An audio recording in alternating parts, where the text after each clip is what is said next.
성부와 성자와 성령의 이름으로 아멘. 예수님과 어머니 하나 되신 성심을 통해 아버지 뜻 안에서 기도드립니다. 사랑을 하느님 아버지, 진리의 무한하고도 광활한 바다에 저희들을 초대하여 주시고 깨닫게 하시고 발견하게 하시며 그래서 참된 본질의 세계를 갈망하게 하시는 아버지의 그 지고하신 사랑에 감사드립니다. 저희 강의를 듣는 저희와 하나 된 많은 영혼 회원들을 같은 지향과 갈망으로 하나 되신 성심을 통해 아버지 뜻의 봉헌드리오니 그들이 새 예루살렘에서 살아가기에 합당한 영혼들이 될 수 있도록 그들의 마음과 정신을 매일같이 가르쳐 주시는 진리로 모두 새롭게 태어날 수 있도록 축복하여 주시옵소서. 이 모든 기도 우리 주 예수 그리스도의 이름으로 기도드리나이다. 아멘. 성부와 성자와 성령의 이름으로 아멘. 안녕하십니까. 하나님의 뜻 성교의 피아수냐입니다. 오늘도 여러분들과 함께 성경 말씀 안에 숨겨져 있는 그 비밀스럽고도 그러나 그 나라를 한번 알게 되면 그 나라에서 벗어나는 것을 오히려 두려워할 수밖에 없는 그 아름답고도 고결한 진리의 세계에 대해 여러분과 함께 학습해 보도록 하겠습니다.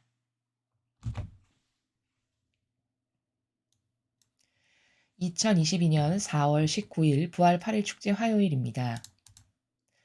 요한복음 20장 11절에서 18절까지의 말씀입니다. 주님 영광 받으소서. 그때 마리아는 무덤 밖에 서서 울고 있었다. 그렇게 울면서 무덤 쪽으로 몸을 굽혀 들여다보니 하얀 옷을 입은 두 천사가 앉아 있었다. 한 천사는 예수님의 시신이 놓였던 자리 머리맡에, 다른 천사는 발치에 있었다. 그들이 마리아에게 여인아 왜 우느냐 하고 묻자 마리아가 그들에게 대답하였다. 누가 저의 주님을 꺼내갔습니다. 어디 모셨는지 모르겠습니다. 이렇게 말하고 나서 뒤로 돌아선 마리아는 예수님께서 서 계신 것을 보았다. 그러나 예수님이신 줄은 몰랐다. 예수님께서 마리아에게 여인아 왜 우느냐 누구를 찾느냐 하고 물으셨다. 마리아는 그분을 정원지기로 생각하고 선생님께서 그분을 옮겨가셨으면 어디 모셨는지 저에게 말씀해 주십시오. 제가 모셔가겠습니다. 하고 말하였다. 예수님께서 마리아야 하고 부르셨다. 마리아는 돌아서서 히브리 말로 라쁘니 하고 불렀다. 이는 스승님이란 뜻이다. 예수님께서 마리아에게 말씀하셨다. 내가 아직 아버지께 올라가지 않았으니 나를 더 이상 붙들지 마라. 내 형제들에게 가서 나는 내 아버지시며 너의 아버지신 분, 내 하느님이시며 너의 하느님이신 분께 올라간다 하고 전하여라. 마리아 막달레나는 제자들에게 가서 제가 주님을 배웠습니다 하면서 예수님께서 자기에게 하신 이 말씀을 전하였다. 주님의 말씀입니다. 그리스도님 찬미합니다.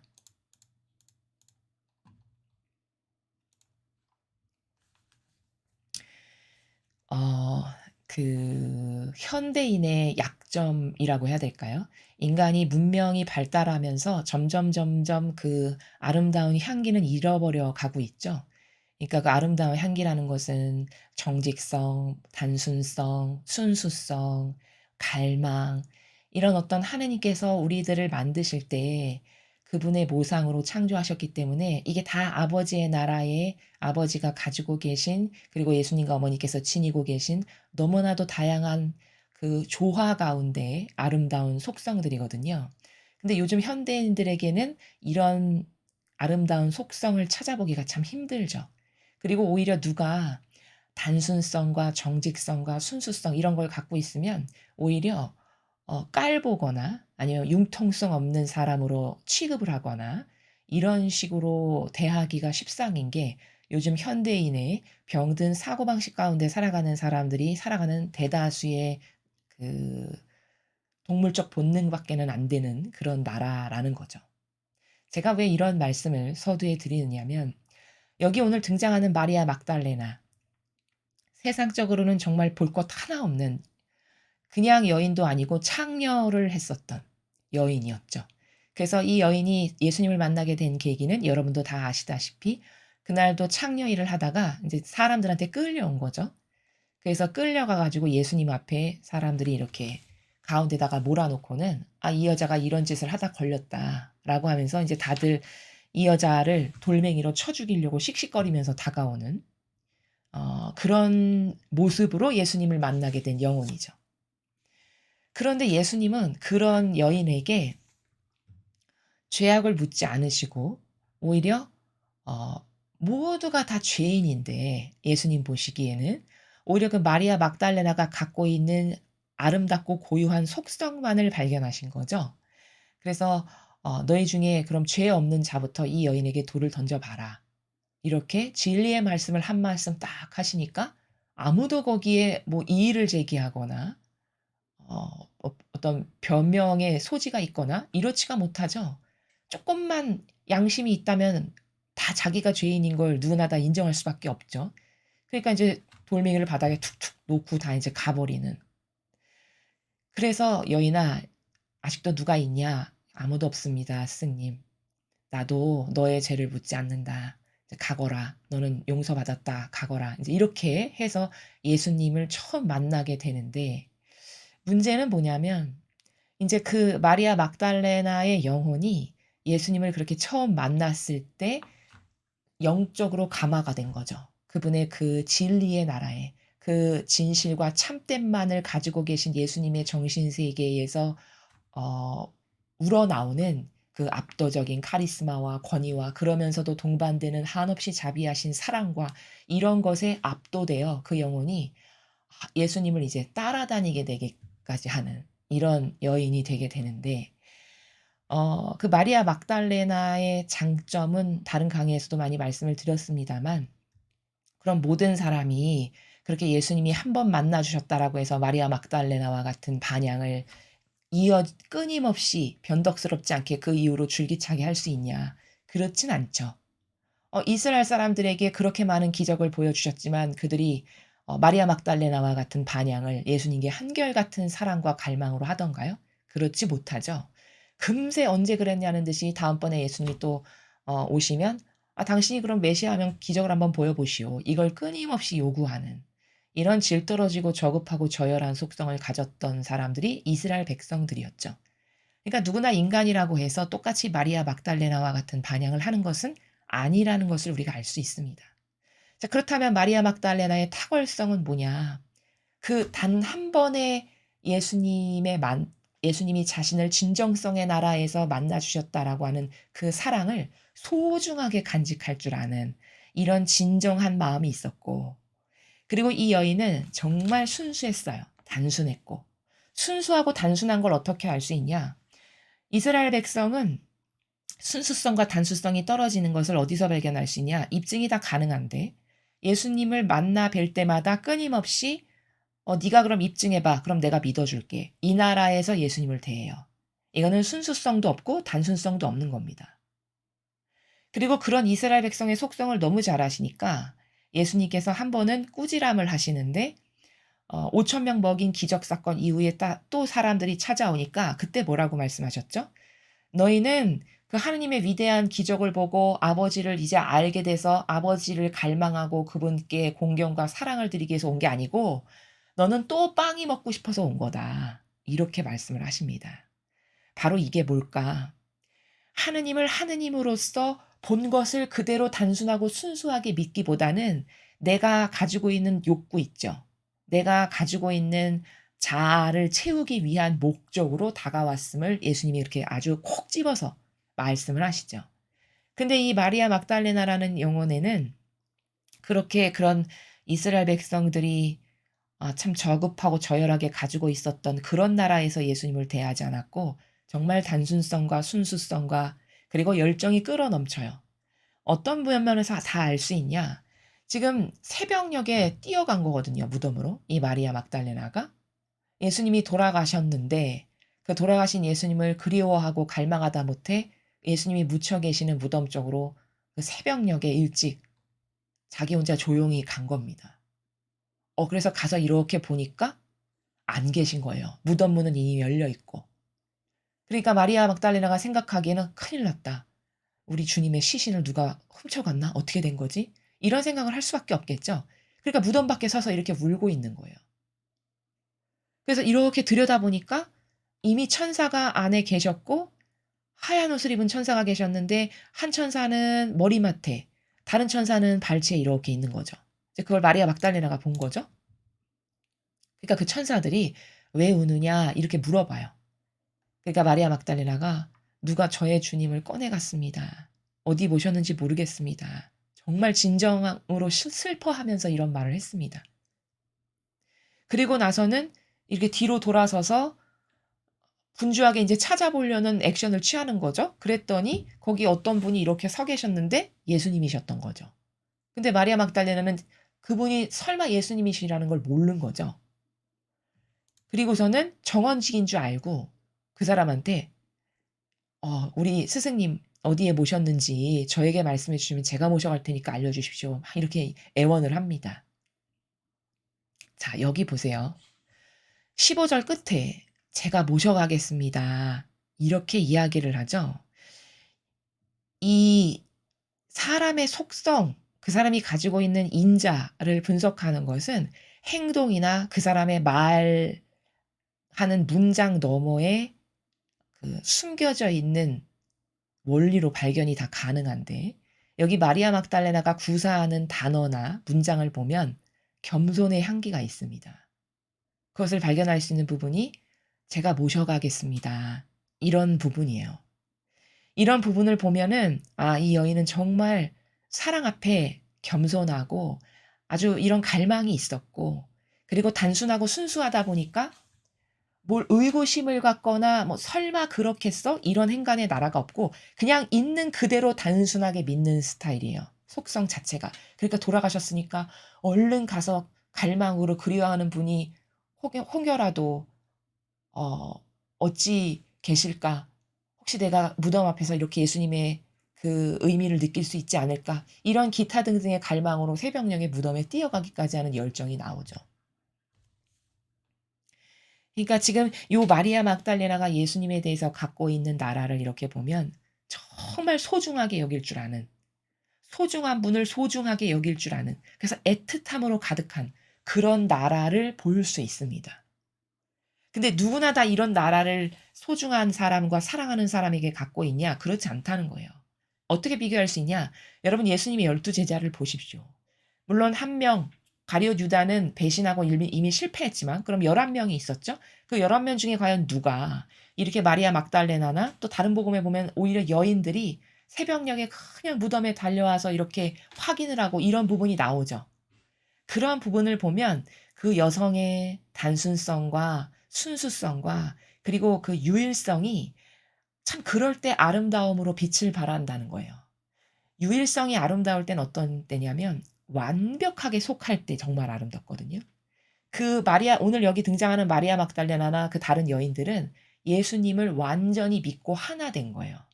그러니까 그토록 갈망하고 그리워하죠.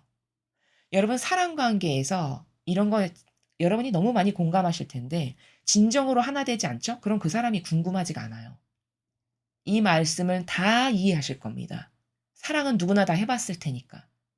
진정으로 사랑하죠. 그 사랑의 차원을 뛰어넘어 완전히 하나 되죠.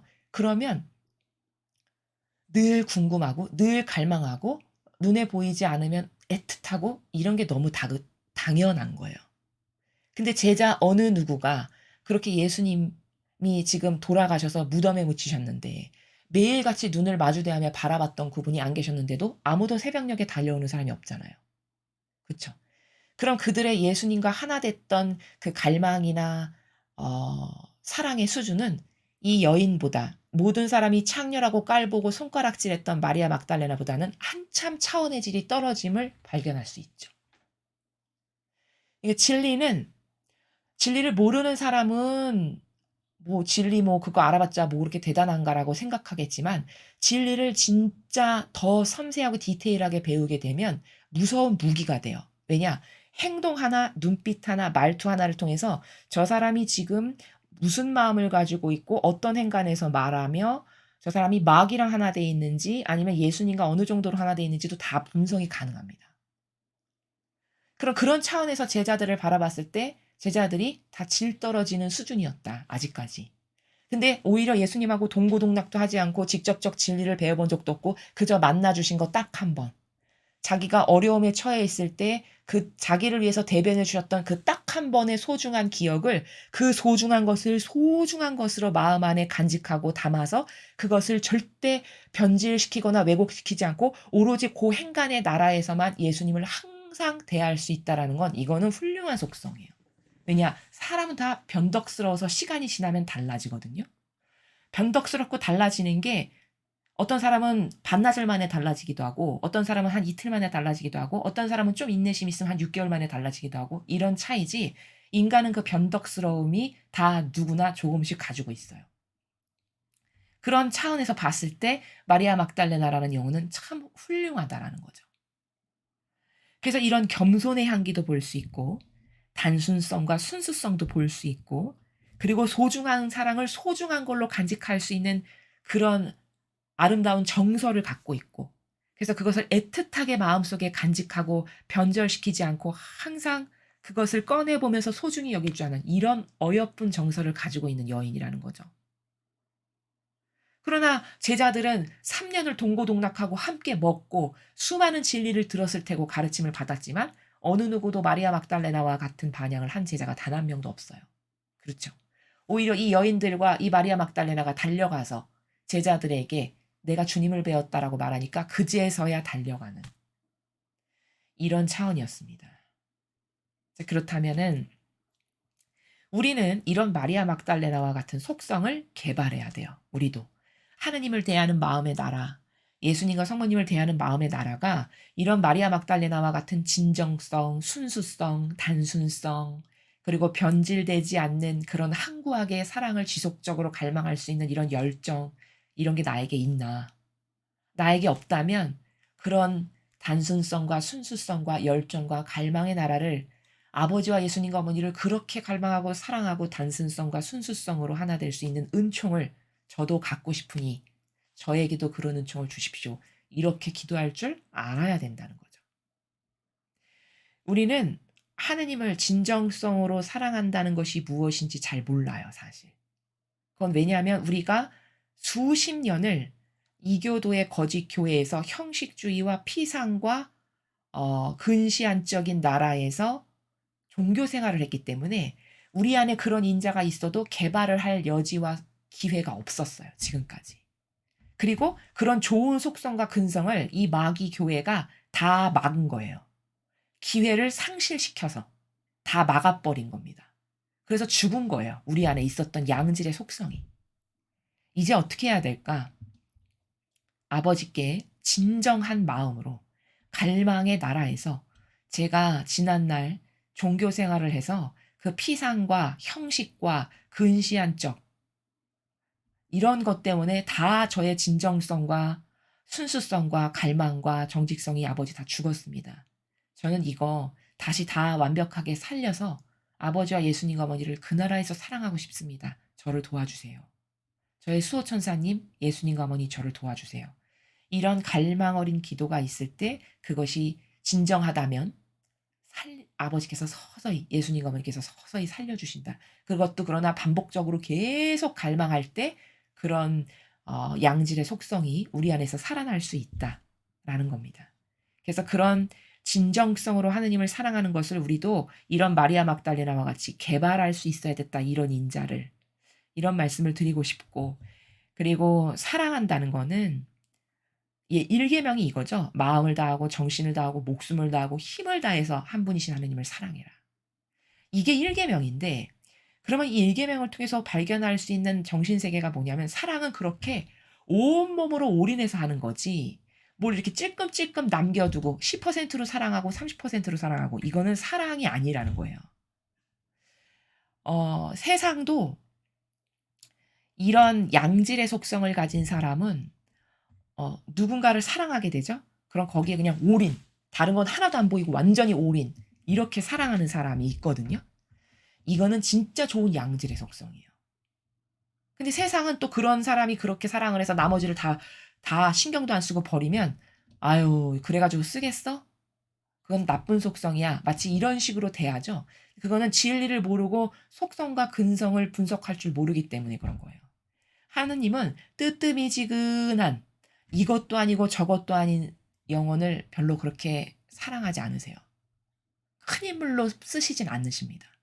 그래서 예수님은 그 나라를 "너는 예, 아니요. 두 가지 나라에서만 살고 두 가지의 차원에서만 답변할 일이지 너는 야리꾸리하게 가운데에 살면서 얘도 아니고 아니오도 아니고 너는 타협하고 너에게 이득이 됐을 땐 A를 따랐다가 손해가 되면 B를 갖다가 이런 양다리 걸치는 이런 거는 다 마귀다라고 말씀하시는 게 성경의 원리예요. 예수님이 말씀하신.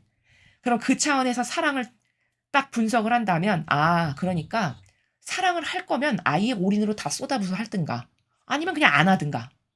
이 양단 간에 하는 것이 진정한 사랑을 아는 사람이지 그것도 아니고 가운데서 뜨뜨미지근해서 저 사람이 나에게 잘해줄 것 같으니까 이럴 때는 A로 했다가 오늘은 좀 식상해. 그러니까 다시 B로 가고 이거는 참 질 떨어지고 저급하고 저열한 그런 것은 언제든지 변할 수 있는 건데 그걸 누가 사랑이라고 여기겠습니까? 그쵸?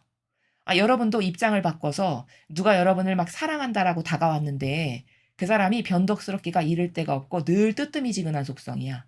그리고 바뀌기가 5, 6월 감주맛 바뀌는 것보다 더 빨리 바뀌어.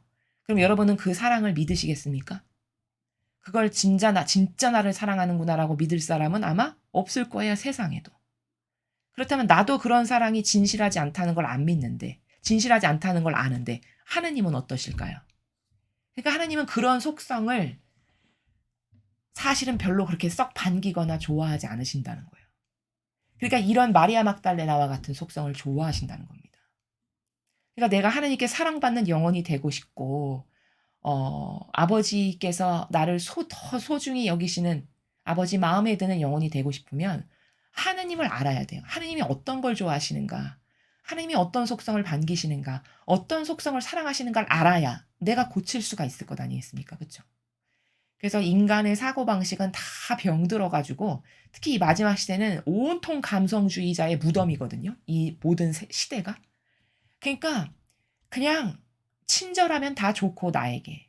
나에게 그냥 칭찬하고 좋은 말만 해 주면 그냥 그게 뭐든지 그냥 다 오케이고. 그리고 열정도 없고 갈망도 없고 그냥 모든 것이 다 거저 주어지는 시대에 살다 보니까 늘 뜨뜨미지근하고 이런 속성이면은 하느님 앞에 어 더 가까이 다가가기에는 정말 곤란한 속성이다. 그래서 마음을 다하고 정신을 다하고 목숨을 다하고 힘을 다해 사랑해라. 아버지는 이런 분이시에요. 우리를 사랑하실 때도 나는 너를 영원성으로 사랑한다. 너를 전부로 사랑한다. 너의 부모는 너를 버릴지 몰라도 나는 너를 안 버린다. 얼마나 멋있습니까? 하나님은 우리같이 역겨운 죄인을 사랑하실 때도 이렇게 사랑하신다는 거예요. 그럼 나는 그분을 어떻게 사랑해야 될까요? 내가 감히 그런 사랑을 받고 있는 존재라면 나같이 역겨운 죄인은 그것을 능가하는 그것보다 더 올인하는 나라로 하느님을 사랑해야 하는 것이 너무나도 마땅하고 당연하고 정직한 반향 아닐까라는 거죠. 그래서 이런 것을 요런 복음이 나왔을 때 나 자신을 좀 되돌아보고 어떻게 마리아 막달레나하고 나는 다른가를 점검해 보고 바꾸고 개선할 것에 대해서 갈망으로 청할 줄도 알고 그것을 위해서 노력도 하는 이런 여러분이 되셨으면 좋겠다라고 말씀을 드리는 겁니다. 그래서 오늘 이 무덤에서 그 마리아 막달레나가 예수님을 만나 뵀던 요 사건은 사실은 예수님이 지금 위로받으시는 순간이에요. 왜냐? 인간의 모든 모욕과 치욕이 예수님을 다 거부하고 배신했죠. 그렇죠. 심지어 믿었던 제자들마저도 거부하고 배신했어요. 다 뿔뿔이 흩어져서 예수님 옆에 남질 않았잖아요. 사도 요한 말고는. 그러니까 함께 동고동락하면서 키웠던 제자들마저도 아주 결정적 순간에 바닥을 드러낸 거죠. 어떤 차원의 수준에서 예수님을 사랑했는지가 다 바닥에 드러난 거예요. 쟤네들이 나를 스승님으로 믿고 따르고 하나 됐던 건 고작 저 수준이는가를 다 발견하게 된 순간이죠. 그럼 예수님의 마음은 엄청 씁쓸하시겠죠. 그렇죠? 물론 다 받아들이십니다만 엄청 씁쓸하시겠죠. 그분의 인성이 있으시니까. 근데 그 씁쓸하신 예수님의 마음에 인간으로서 부족한 인간으로서 너무나도 큰 위로를 드리는 사건이 오늘 이 마리아 막달레나가 예수님을 무덤을 찾아뵈서 거기서 예수님을 만나게 된 그런 중요한 사건이다. 그래서 예수님은 요 한 영혼을 통해서 온 인류로부터 받지 못하신 사랑 그리고 오히려 사랑은커녕 모욕과 치욕과 역겨움으로 수도 없이 고통받으셨던 그 모든 것을 위로를 받고 배상과 보속을 받으시는 이 결정적인 순간이다. 오늘 이 사건이. 그러니까 사실 마리아 막달레나는 엄청 축복받은 영혼이죠. 왜? 예수님이 부활하신 다음에 첫 번째로 만나신 분은 성모님이세요. 이 성경에는 등장하지 않지만 묵주기도를 통해 발견할 수 있어요. 그리고 성모님 다음으로 만나 주신 인간이 마리아 막달레나예요. 그럼 제자들보다도 먼저 만나 주신 이 영광, 엄청난 은총을 받은 거거든요, 사실은. 그럼 왜 마리아 막달레나에게 나타났을까? 예수님께서 제자들에게 안 나타나시고 왜 처음으로 만나 주셨을까? 만나 주실 법하니까요. 근성과 속성이. 제가 오늘 분석한 그런 아름다운 속성과 근성이 있었으니까 너는 나를 인간 중에 처음으로, 물론 성모님이 가장 먼저시고 그 다음으로, 너는 제자들보다도 성모님 다음으로 내가 너를 만나주기에 너는 합당하고 타당하다. 그런 은총을 받기에 네가 타당하다라는 근성과 속성으로 예수님을 갈망하고 사랑했기 때문에 예수님이 나타나 주신 거다라는 거예요. 그러니까 마리아 막달레나 입장에서는 엄청난 은총을 받은 거죠, 오늘 이 사건이. 그리고 예수님 입장에서는 너무나도 큰 위로를 받으신 거예요. 사랑의 위로. 그래서 요런 관점으로 오늘 이 마리아 막달레나가 예수님의 그 무덤에 묻히신 예수님을 만나 뵙게 된 사건을 요렇게 정리를 할 수 있습니다. 그래서 우리는 그 아버지는 제가 다른 성경 해설을 할 때도 말씀을 드렸습니다만 속성과 근성과 근본만을 보세요. 영혼을 보실 때. 인간은 근시안적이고 형상적이고 겉에 치우친 사고방식만을 하다 보니까 겉을 보고, 그래서 마리아 막달레나도 사람들이 손가락질하고 돌 던지려고 하고 무시했던 거거든요. 그 시대에 다 깔봤던 창녀 일을 했으니까. 근데 어쨌든 그건 모든 인간이 부족한 가운데 살아갔던, 그리고 더더군다나 예수님을 몰랐던 시절에 그 여인이 살아갔던 죄의 나라인 거고, 어쨌든 예수님을 만나고 나서는 완전 달라지잖아요. 180도. 그렇죠. 그러니까 그 이전에 마리아 막달레나가 예수님을 만나기 이전의 삶은 오해와 부작용이 있었기 때문에 그렇게 살았던 거고, 그것을 단 한 번의 사건으로 완전히 싹 다 청산하고 새로운 사람으로 태어나서 그 다른 여인들과 함께 예수님을 따라다니면서 돕는 이런 삶을 살게 되는 아주 획기적인 변화가 마리아 막달레나에게 있었죠. 그래서 이런 모든 것을 바라보면 이 여인은 굉장히 멋있고 똑똑하고 훌륭하고 아름다운 속성이 많았던 여인이다. 그러니까 예수님이 성모님 다음으로 만나 주신 거고 합당하니까 만나 주신 거다. 제자들은 합당치 않으니까 오히려 만나 주시지도 않았어요. 마리아 막달레나 덕분에 뛰어와서 나중에 발견을 한 것뿐이지. 그렇죠. 자, 그렇다면은 우리는 오늘 마리아 막달레나를 통해서 배운 이 여인이 가지고 있었던 훌륭한 근성이나 다양한 속성과는 나는 어떤 게 같고 어떤 게 부족하고 어떤 게 아예 없고 어떤 거는 버려야 되고, 이런 어떤 객관화 작업, 자신에 대한 객관화 작업을 통해서 여러분이 갖고 싶은 근성. 여기 보니까 이거 너무 멋있어. 나도 저런 사람 됐으면 좋겠다. 이렇게 해서 어떤 근성과 속성을 갖고 싶다. 그럼 그런 사람이 되게 해 주십시오라고 갈망으로 기도하시라는 겁니다. 여러분, 모든 은총은 갈망으로 받는다고 제가 말씀드렸습니다. 갈망하지 않고 편안하고 가만히 안락하게 있는데 나에게 올 수 있는 은총은 없어요. 받을 수 있는 은총은 없습니다. 야곱을 보세요. 자기에게 축복을 안 주면 절대 이걸 놓지 않겠습니다. 환도뼈가 부러질 때까지 이걸 안 놓죠. 그렇죠? 그 갈망과 열정 때문에 12지파의 머리가 되게 하시는 거예요. 그럼 그런 갈망이 없었어도 12지파의 머리가 되게 하셨을까요? 그럴 일이 없었다는 거죠. 갈망의 수준과 차원에 따라 내가 받을 수 있는 은총도 다 달라진다. 이런 점을 여러분이 잘 인식하시고 여러분이 갈급하게 여기시고 필요하다라고 느끼시는 그런 것들을 늘 단순성과 열정과 정직성의 나라에서 하느님 아버지와 예수님 어머니께 청원을 드리셔서 그런 은총으로 늘 풍성해지시는 그런 여러분들이 되셨으면 좋겠습니다. 이상으로 2022년 4월 19일 부활 8일 축제 화요일 복음 해설을 마치겠습니다. 감사합니다.